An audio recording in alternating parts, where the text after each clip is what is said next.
Hello everyone and welcome into Uptown Charlotte. We are live here at the NASCAR Hall of Fame for the announcement of the newest 5 nominees to be inducted into the 2020 class of the NASCAR Hall of Fame. I'm your host Jonathan Merriman, joined by Kim Kuhn here.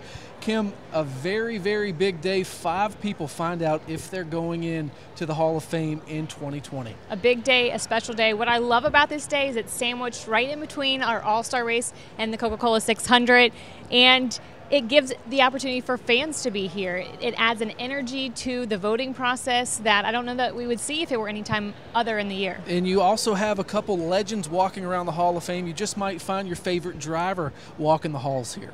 That driver would be Jeff Gordon, class of 2019. Thank you for joining us. Hi guys, pleasure to be here. This is exciting. It starts to bring me back to some memories from last year when this was happening for myself and the class of 2019. And you know, it's you don't realize what this moment means to you until it happens. This is one of those major events and moments where it starts to sink in.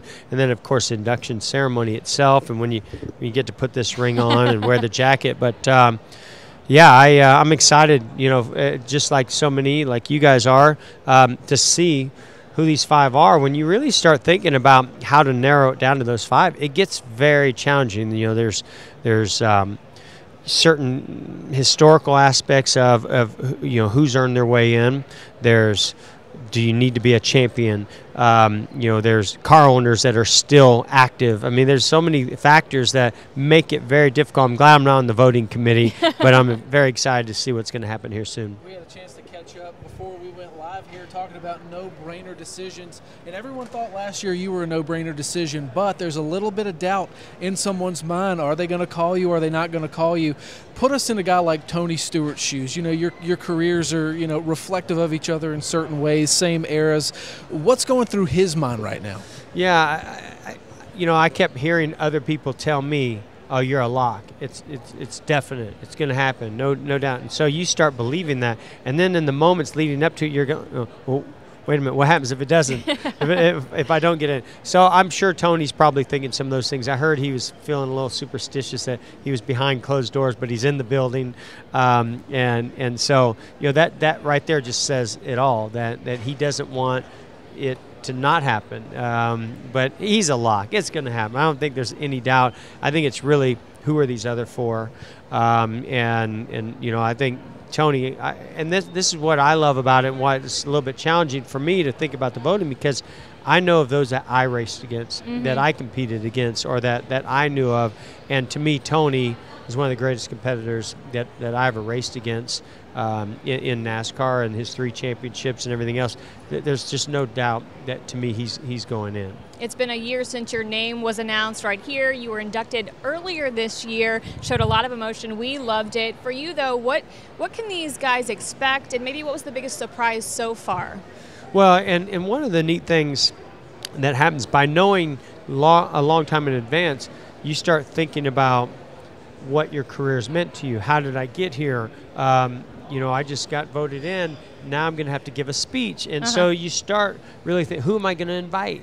Who do I want to be a part of it? Who's special? And it really was one of the most special moments for me, was that night. All the thought process that went into how I want to share that evening with my family and my friends and the people that made it happen, that got me there, are the ones in that while I was in NASCAR made it happen. And I love that. I love that process, and then writing the speech really brought up a lot of emotions of, wow, had this not had happened, that wouldn't have happened. And I realized how timing was everything for so many of us, but certainly for me, of who I met, which car I got to drive, which crew chief I got to work with, which pit crew I had, and sponsors, and so on and so on and so on. And so once those names get mentioned, you can enjoy it for a little bit, and then you start thinking ahead. Just snowballs. And it's just such a fun, long process that they get to look forward to. How do you choose what goes in the Great Hall? How did you decide? That's another one. Yeah, I mean, that case looks large until you start filling it up. And I honestly was changing things leading up to it. Because, well, so I wanted there's a leather jacket in mind that's the one I wore when I hosted Saturday Night Live, and so I'd lost this jacket. I couldn't find it anywhere. But when this came up, I said, oh, I want it to be in there. I wish I had it. Literally a week before I found it, I was going through my closet and somehow it was just hiding behind a couple other jackets, and I realized, I'm like, this is it. So we kind of changed some things. But obviously, big moments. And it's not just NASCAR. I mean, you know, I was racing quarter midgets when I was a kid. I wanted something to reflect that. So I had my very first ever trophy, which I don't think was a first place trophy, but you know, then just certain pictures or championship trophies, certain things that meant a lot to me in my NASCAR career also. Well, Jeff, thank you so much. We appreciate your insight, I can't your wait. perspective. Are you as excited as We're really excited. I'm super excited to see who the other four are. Yes, who will join you. Jeff Gordon, class of 2019. We appreciate you being here. Now we're going to check in with Alex Weaver, who caught up with NASCAR's Steve O'Donnell early in the day in Studio 3 to discuss voting for the class of 2020. Thanks, Kim. I'm here in Studio 3 with Steve O'Donnell, the Executive Vice President and Chief Racing Development Officer for NASCAR.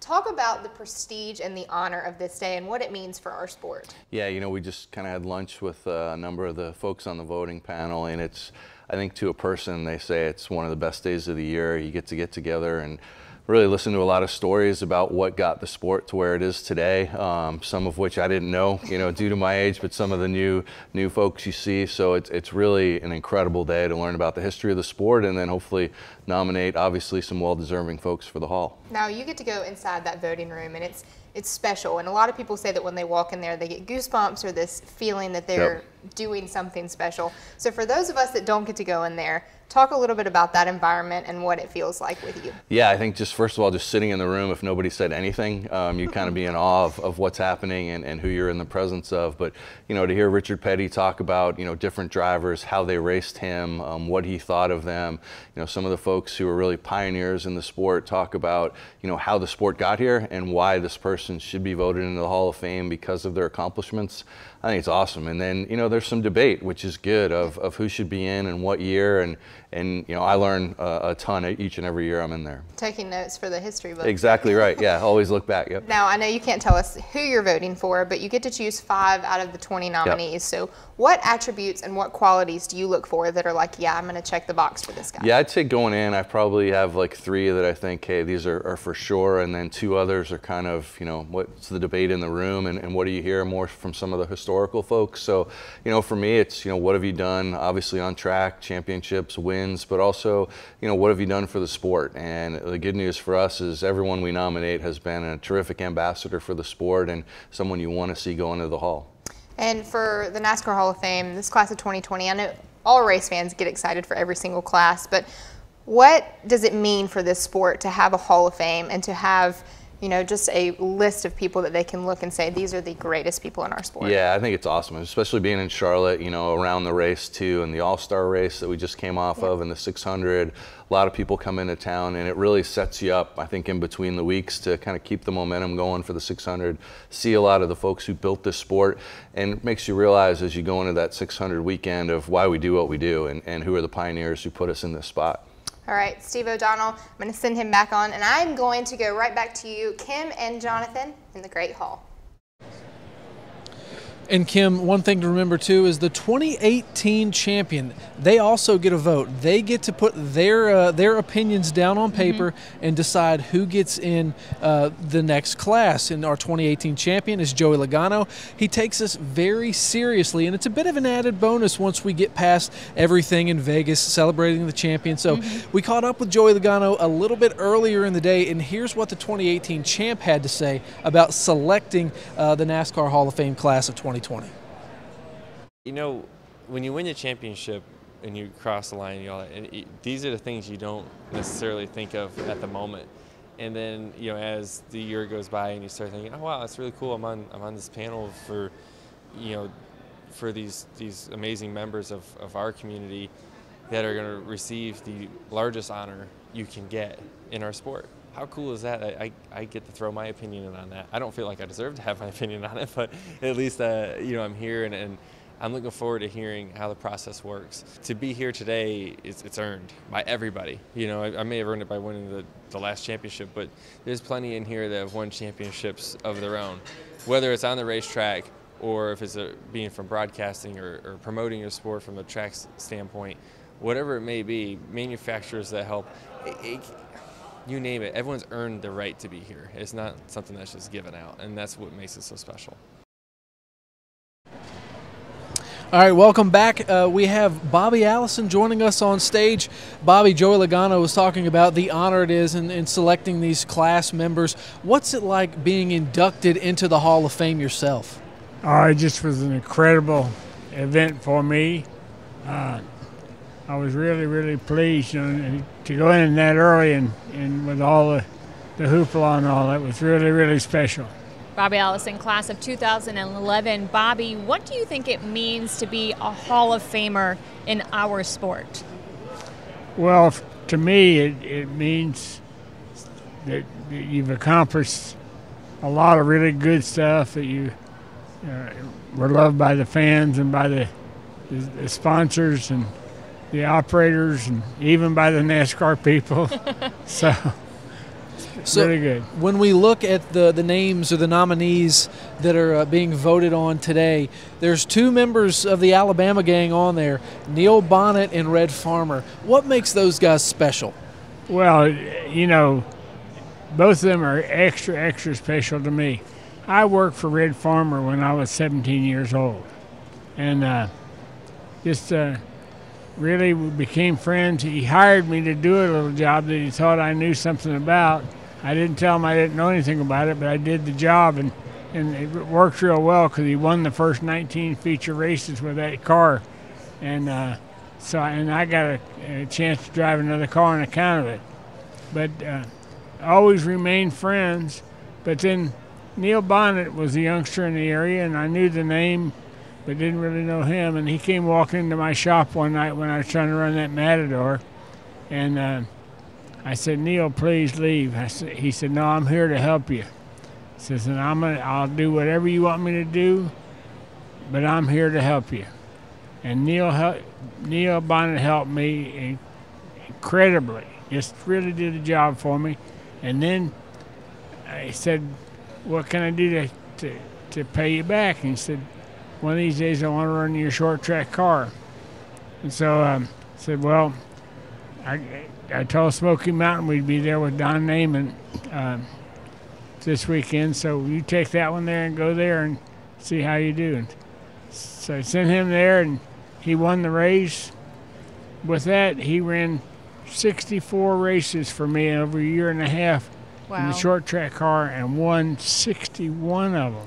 And I don't know why we lost that record, because it's never been talked about. But I was going through my stuff, and I said, wait a minute. He won all these races and never got that bit of credit. But always was a special guy, and I sure hope he goes in with this deal tonight. All right, Bobby, we appreciate your time. Thanks for sharing such great stories about Neil and Red Farmer. We're about to find out who the 5 nominees are. So, Kim, I want to know your thoughts. How excited are you? I mean, the anticipation is incredibly high right now. We're about to find out who the 2020 class is. Yeah, this is a really challenging thing for the voting panel. You have 20 people who are so rewarding of this honor, and you only get to put 5 in is the hard part. For sure. Lots and lots of really good folks out there. And, still I got to pull hard for my special friends. Well, thinking about what the people are feeling in the audience, the ones whose names are on the list, the family members who have family members on the list, for you, were you nervous before they called your name? Actually, for me, I don't think I was nervous, but before they called Davies, I was. For sure. And what was it like to hear Davies' name called and then have him inducted earlier this year? Oh, I'm telling you, it just was music to my ears. Great, great noise. Yeah, certainly. I mean, I can't imagine having so much. I mean, people put their lives into this sport. This was your livelihood as well, and to have it capped off with a blue jacket and a nice ring, that's got to be fantastic. But right now, we are about to find out the next 5. The 2020 class of the NASCAR Hall of Fame is about to be announced. Let's go to the podium.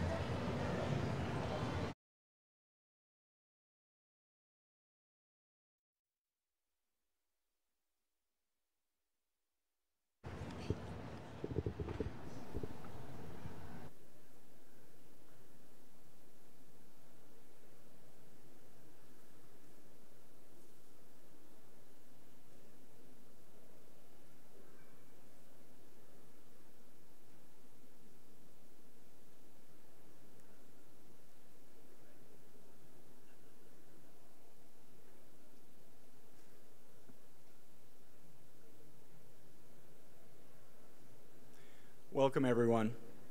I'm Eric Nyquist, part of NASCAR's communications team. And thank you for joining us this evening at the NASCAR Hall of Fame here in Uptown Charlotte. Today is one of the cornerstone dates on the NASCAR calendar as we announce the NASCAR Hall of Fame Class of 2020 and the winner of the 2020 Landmark Award for Outstanding Contributions to NASCAR. Earlier today, the NASCAR Hall of Fame voting panel reviewed, discussed, and voted upon the 5 new members of the Hall, along with the recipient of the Landmark Award. The accounting firm EY tabulated the ballots and have placed 5 envelopes which contain the names of the Class of 2020. Those names will be revealed shortly. We'd like to thank the voting panel for their efforts in selecting this next year's class. We'd also like to thank our fans who are watching live on NASCAR.com and listening in on SiriusXM NASCAR Radio. And speaking of our passionate fans, they once again played an important role in this process. Via the NASCAR.com fan vote, their ballot counted as one of the important ballots cast today. We thank you for all of your votes. And finally, I'd like to welcome all of the NASCAR Hall of Famers who are here in attendance today, as well as the current nominees and their families. And now, it's time. First, to introduce the Landmark Award recipient, please join me in welcoming NASCAR President Steve Phelps.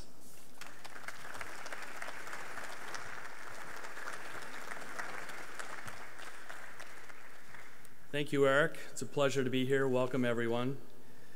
The Landmark Award for Outstanding Contributions to NASCAR honor those who have made a significant impact to the growth and success of our sport. The accomplishments of the nominees for this annual award have forever shaped NASCAR, and more often than not, their contributions are outside of a race car. It is now my pleasure to announce that the winner of the 2020 Landmark Award for Outstanding Contributions to NASCAR is Edsel Ford. Ford family has a heritage in motorsports that dates back to the birth of the automobile. Edsel Ford II is the great-grandson of Henry Ford, founder of Ford Motor Company, and has been a member of the board of directors since 1988. Edsel began his career at Ford Motor Company in January 1974. Mr. Ford is active in dealer relations, customer advocacy, motorsports, and corporate history. Ford Motor Company's long tradition of winning in the NASCAR Cup Series dates all the way back to the 1950 season. Manufacturers' championships, owners' championships, and driving championships across NASCAR's 3 national touring series are all part of Ford's heritage that continues to this day. Ford presently has several organizations in the NASCAR Cup Series, including the sport's longest-running manufacturer-team relationship with the Wood Brothers that extends over 6 decades. Mr. Ford is very active in several charitable organizations, including the Henry Ford, the Empowerment Plan, the Race Against Dementia, and the Juvenile Diabetes Research Foundation. In January 2013, Edsel was presented with the Keith Crane Automotive News Lifetime Achievement Award. In March 2017, he was honored with the Carroll Shelby Spirit Award. Joey Logano is going to win Ford EcoBoost 400. You won the championship, baby, yeah! In 2018, Edsel was on hand when Ford won its 16th Manufacturers' Championship in NASCAR during Ford's championship weekend at Homestead Miami Speedway.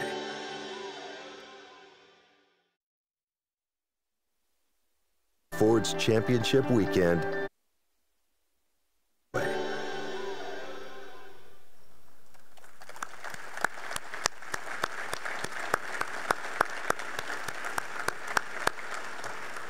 Edsel, congratulations on such a well-deserved award. Shifting gears now, I'd like to bring up Mike Helton, NASCAR Vice Chairman, to take us through our 2020 Hall of Fame class. Mike? Thank you, Steve, and Edsel, congratulations. There's nobody on that list who was as deserving as you are, and I'm proud to have been on it with you, but congratulations. You're a great asset to our sport and a lot of forms of motorsports, so thank you for that.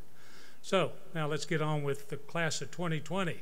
We had another fun day of voting and conversation, a lot of dialogue about people who knew some of the people that we voted on, but it was exciting as it was, as always has been.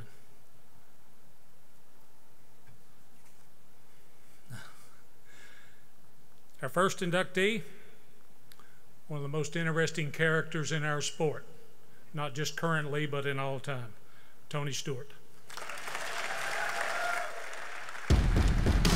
As a driver, Tony Stewart was versatile, talented, outspoken, and dominant.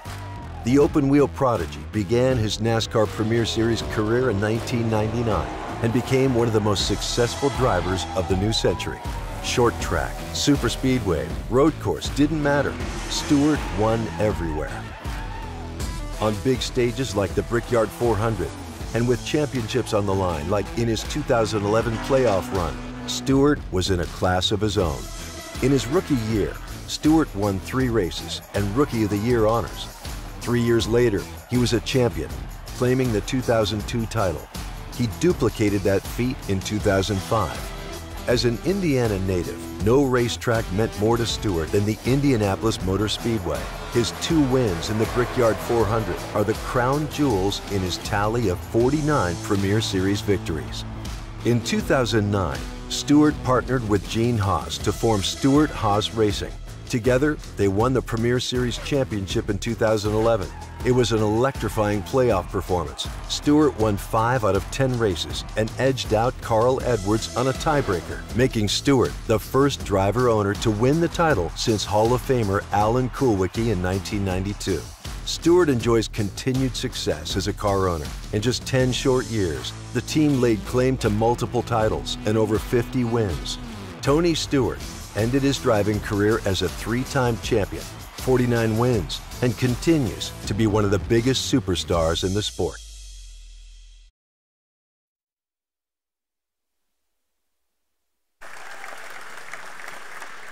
What a great inductee. Congratulations, Tony. Next, he now joins his 2nd Professional Sports Hall of Fame, Coach Joe Gibbs. Winning championships is Joe Gibbs' specialty. He's done it at the top level in 2 wildly different sports.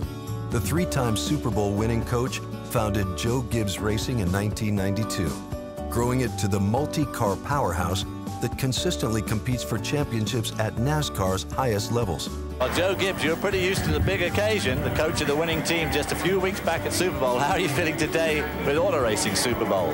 About the same way. I'm kind of nervous right now. My job here is not as crucial as it is at a Super Bowl, but I know my place here. Since the modest start, Gibbs teams have captured 4 Premier Series titles and 5 NASCAR Xfinity Series owner championships. Known as a master motivator, Gibbs has more than 140 Premier Series owner wins, ranking 3rd all-time. They include multiple Daytona 500 championships and Brickyard 400 victories. His Premier Series titles have come with 3 different drivers, Bobby Labonte, Tony Stewart, and Kyle Busch. Busch's championship was the first in the Premier Series for Toyota. In addition to the team's Premier Series champions, many accomplished drivers have taken the wheel for Gibbs, including Dale Jarrett, Matt Kenseth, Denny Hamlin, Carl Edwards, and Joey Logano. Referred to in NASCAR circles as simply Coach, Gibbs was enshrined into the Pro Football Hall of Fame in 1996. Joe Gibbs is a man of deep faith with a passion for leadership, and his values and competitive spirit have carried him to the pinnacle of NASCAR success.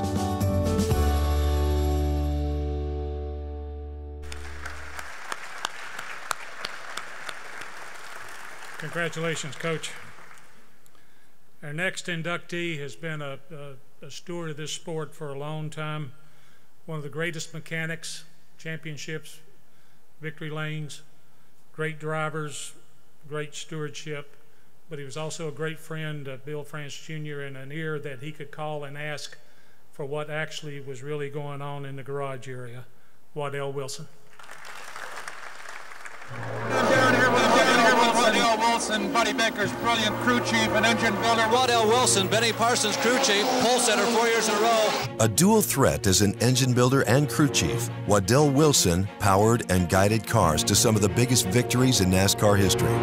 He originally gained acclaim for building the engine for Holman Moody that Fireball Roberts used to win the 1963 Southern 500. Fireball Roberts wins the Southern 500 as the starter loses his cap. As an engine builder, he supplied the power that helped David Pearson win back-to-back Premier Series championships in 1968 and 1969, and Benny Parsons win the Premier Series title in 1973. Wilson's engines powered some of the greatest drivers to ever wheel a car, including NASCAR Hall of Famers Pearson, Roberts, Bobby Allison, Cale Yarborough, and Darrell Waltrip to 109 wins and 123 poles. Wilson guided 3 cars to victory lane in the Daytona 500 as a crew chief, winning the Great American Race with Buddy Baker and Cale Yarborough.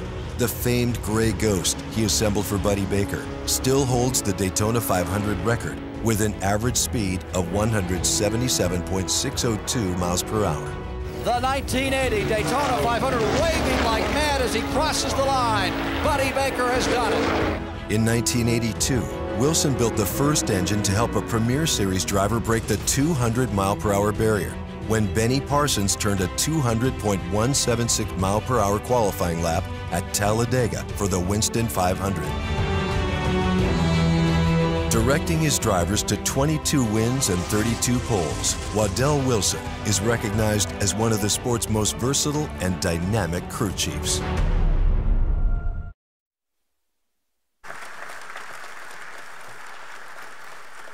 Congratulations, Waddell, who is still today very active in this sport. Our next inductee, one of the most hard-charging drivers who love to go fast and carried the name of the gentle giant, Buddy Baker. Buddy Baker, 6 feet 5, and every inch a racer. With his father, Buck Baker, serving as his mentor, Buddy Baker quickly developed a reputation for record-setting speed on the racetrack. Nicknamed Leadfoot, Baker won 19 races and 40 poles during his 34-year career. In 1970, Baker became the first driver ever to break the 200-mile-per-hour mark on a closed course. Baker is also one of the few drivers to win at the sport's most prestigious tracks: Daytona, Charlotte, Talladega, and Darlington. Buddy Baker takes the checkered flag to win the Southern 500. In 1980, the Gentle Giant won the coveted Daytona 500 while driving his famous number 28 Gray Ghost to victory. Buddy Baker has pulled it off. I'd like to say a lot of things, I can't. I'm caught up in myself right now.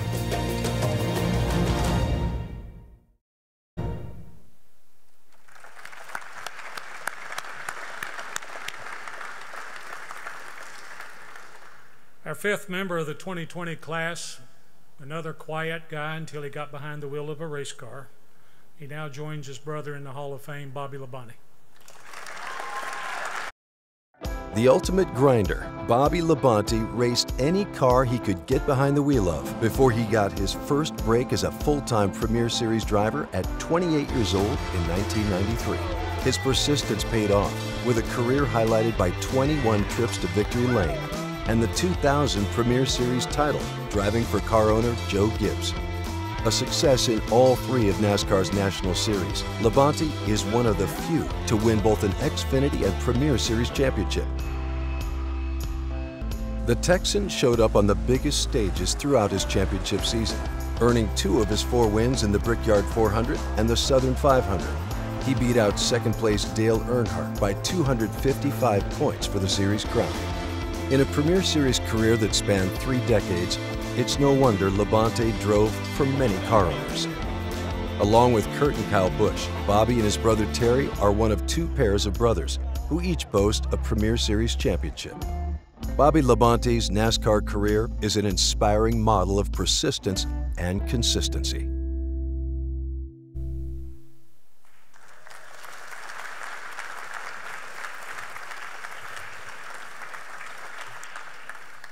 Congratulations to the NASCAR Hall of Fame Class of 2020 and the 2020 Landmark Award recipient.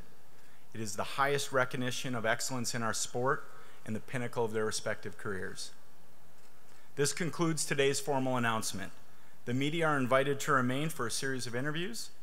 We thank you all for your attendance and being here today for this special moment, and we hope to see you all on Sunday evening for the running of the Coca-Cola 600 at 6 p.m. Eastern on Fox. Have a great evening.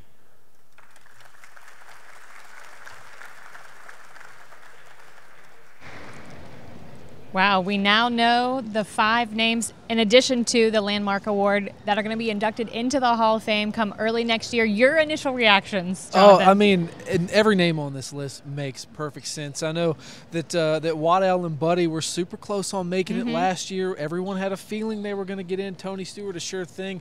The big thing for me is that Joe Gibbs Racing, you know, they sweep 3 spots with Tony, Joe Gibbs, and Bobby. Yeah. So I think you'll definitely have some interesting color up there in the Great Hall when they get to pick what goes in there. But I mean, absolutely phenomenal class for me. I mean, my face kind of lit up when they announced Bobby's name. I think we both were kind of like, I mean, it wasn't shocked, but it was like, wow, it's a little unexpected. But I mean, it's awesome that that Bobby's going to go in there. I mean, he was an absolute wheel man, just like Tony was an absolute wheel man. So a great class. I mean, I'm still excited about it. Good job to the voting panel. Again, very tough decision. You had 20 very deserving people. You only could ultimately put in 5, but I think they did a really good, they would have done a good job whoever they brought in, but I think they did a really good job with this 2020 class. Now we have a very special guest joining us, Leonard Wood. Welcome, welcome. Leonard, what do you make of that announcement? That's awesome is all I can say. Yep, you're on. Yeah. You are on. Yeah, that is truly awesome. So you were class of 2013. You were a crew chief, an engine builder, now part of a team owner. How important is it in your mind to see guys like a Waddell Wilson and team owners and stuff be amongst the Hall of Famers, not just guys behind the wheel? Well, you know, all of them that's up for being in it, I think is well deserved. But yeah, I'm very proud that the ones that got in got elected. Waddell Wilson, he built engines for the Wood Brothers in the 70s, and so proud he got in. I mean, just truly expert engine builder. What can you tell us about guys like Buddy Baker, who was apparently close to getting in last year, made such an impact on this sport in front of the camera and behind the wheel? You know, for a while was one of the fastest guys in the garage with that 200-mile-an-hour closed course lap. Tell us a little bit about Buddy and why he's so deserving. Well, you know, Buddy drove for us, and he won the Firecracker 400 for us. I'll just have to tell you that at Daytona and Talladega, I mean, you really going to have to get up early to beat him at those 2 tracks. Of course, he was good on all of them, but he was just super good at Talladega and Daytona. Like I mentioned, you were class of 2013, and so you went through the whole process. But for you, what kind of sense of happiness do you get to see guys you worked with and you got to watch be inducted into the Hall of Fame? Well, it's so rewarding for the guys to get in the Hall of Fame. I think Lynn and Eddie's got the correct number, but there's more than half that's in the Hall of Fame has had something to do with the Wood Brothers, either drove for them or built engines for them, or a car owner or something had something to do with the Wood Brothers. Wow. Now, 2 guys you had to compete against, Tony Stewart and Bobby Labonte, they round out the list. Just talk about the aspects of those 2 guys. You have one that's kind of outspoken and one that's quiet, but both are Cup champions and both are deserving in their own right. Well, Tony Stewart, you know, just he's been a great driver from day one. I mean, when he run at Indianapolis before he come over here, and just got so much talent on the dirt tracks. He just came up to Talladega and told me he'd won one of the sprint car races the night before, and I watched him go up. He invited me to go with him at the little 500 before the Indianapolis 500 last year, and he got a lap down, and he come back and made his lap up and finished 3rd overall in the little 500, which I don't think he ever driven that particular race maybe once before. But there's just so much talent shows when you see him how he enters and exits the corner. You know, he's so competitive. I want to talk about the Landmark Award winner, Ethel Ford II, because so much attention gets put on the Hall of Famers, but the Landmark Award is a big award. What was your reaction when you heard Ethel's name called? Well, I was so proud that he got that award because, you know, NASCAR, Wood Brothers and Ford Motor Company, I think, sort of in the one in the same sentence, so to speak. Edsel has been friends with the Wood Brothers for such a long time, Eddie and Lynn. And I can remember winning the 2011 Daytona 500, which was his Ford's 600th win, and he was there in the pit box and very excited. And I was that much excited for him tonight. What can you tell us about, you know, waking up, seeing that blue jacket in the closet, being able to put that ring on your finger? What's that going to mean for these 5 guys that were just inducted? Well, I tell people that being inducted in the Hall of Fame is more rewarding than any race you ever won, even though the races are very special. You know, whether you admit it or not, everybody likes to be recognized for their accomplishments, and they continually recognize your accomplishment year in, year out. So it's very rewarding to be in the Hall of Fame. Very rewarding to be in the Hall of Fame, and like you mentioned, so many people had ties with the Wood Brothers that are in the current Hall of Fame. When you look at the names that make up the NASCAR Hall of Fame, is there something underlying that everybody has in common? Well, I mean, I'm not sure what you mean. Everybody likes to win, that's for sure. That's certainly true. Well, I mean, I tell people it's way more fun to run up front than it is in the back. When you come home with winner, you know, and be associated with all these people, you know, to have your name alongside everybody that's in the Hall of Fame, it's very rewarding. On that note, you know, we were talking to Bobby Allison earlier about, you know, this isn't just a sport to some people. This was your life. This is how you put food on the table. And to be able to cap it off and say you're a Hall of Famer means something. But back in the day when you guys were racing every weekend, was the Hall of Fame, was glory or any of that on your mind, or was it just we want to go out here and win? I'll tell you, your full concentration is winning the race. And so you're not really thinking about, am I going to ever get in the Hall of Fame or whatever. You're concentrating on what can I do to make that car go fast, or what can I do to make it handle better, or whatever. What can I do to the engine and give it more horsepower? That's your constant concern. And you know, sometimes when you're that competitive, you're not as friendly maybe to people, and they wonder why you don't talk. Well, if you're in heavy concentration, you don't let your guard down because you might forget something. So, what can these 5 guys who were just named as part of the 2020 class expect as being a part of the NASCAR Hall of Fame? What's the brotherhood and the community like? Well, one of the things they'll do is like every time they see you on stage or in a picture or whatever, they say, well, that's the NASCAR Hall of Famer. I mean, that just you get a new title. Yeah, and it just they recognize you year in, year out, all the time, you know. In fact, they don't even recognize you as your name. They'll just say Hall of Famer. You know, it's very rewarding. All right, Leonard, we appreciate your time. We're going to let you get out of here. We're going to welcome up Tony Stewart to the stage. If we can grab Tony Stewart's attention. Tony here? Yeah, we're going to do a little live swap. Oh, my goodness. You can tag Thank out. you so much. He was hiding in the back room, I think. Goodness, man. So proud of you. Thank you, thank you, thank you. So well deserved. Here, you just do my interview for me. I just tell you about the little 500 we went to see. I know we're missing it today. We're missing practice. Okay. Congratulations. Thank you, friend. What a great moment. Tony, first and foremost, congratulations. Congratulations. Thank you. Was there any doubt in your mind that you wouldn't be selected? I mean, to everybody else, it was a lock. We were talking with Jeff Gordon earlier, and he said at the last minute, he was like, well, what if they don't write my name down? Yeah, what were you thinking? What were you thinking? Right before they called your name. Honestly, it's still surreal to me because I guess where Jeff is like truly retired, I'm not retired. I still race. So to me, it's just kind of hard to. I guess I just didn't really think about it a lot. I wasn't worried about whether I was going to make it or not make it. It's like I'm not done racing yet, so I'm not worried about Hall of Fames at this moment and this and that. But it is such an honor, and it is really cool to be inducted with Bobby and Joe.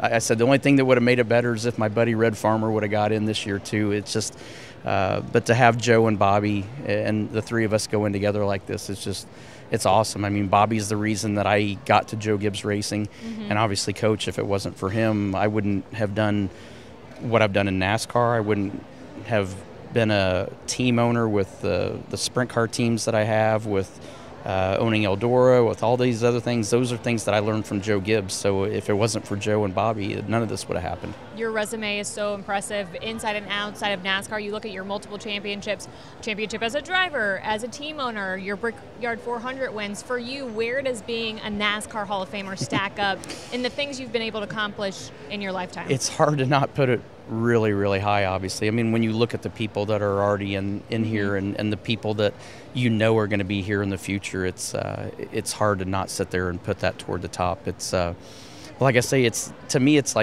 things are out of order to me still. It's like I say, I'm still racing, so it's like this chapter hasn't ended for this chapter to start yet, but it's like they're overlapping. So it's really a cool moment, but it does feel a little bit awkward, I'll be honest, because of that. In the Great Hall, I mean, you have, you can put anything you want to in there. When you put your head down on the pillow at night, do you dream about maybe a certain car that may go in there, a certain helmet that may go in the case, or something like that? What do you think will go in there? I don't know. I didn't know I could do that. So now you're going to have my head spinning tonight trying to figure this out. That'll be the fun part, probably, is trying to figure out what is it that I want in there that I want people to remember and see and be a part of. But it's it's just a cool feeling to be in it right now at this point, and it's just, like I said, it's kind of a surreal moment. It's like we've known since the nomination that this day could happen, and we thought at some point would happen in our future, and you don't know that's going to happen the first year you get nominated. You don't plan for it. You don't expect it. And then now that it's happened, it's like, I don't even know what I'm supposed to do now. It's like, I don't know what's supposed to happen next, but it's just truly an honor. I mean, for Etzel to get his award today, Waddell Wilson was a guy that when I started with Harry Raniere in '96, Waddell Wilson was there. So key people in my career that started are guys that I'm in the same class with this year, and I just think that's a really cool and special moment. Hey, stud.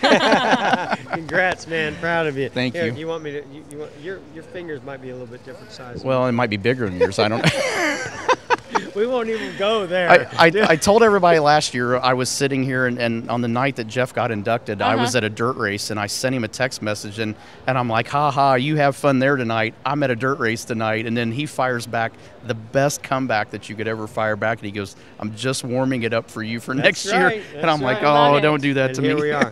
I'm proud of you, man. No you, surprise, but congrats. Thanks, buddy. I look forward to, what is that? Is it February or January? It's the very It better end of be in January. I got races to run in February. Right. He might make it in for the induction ceremony if he gets out of a race car. We'll have to clear a schedule now, buddy. right?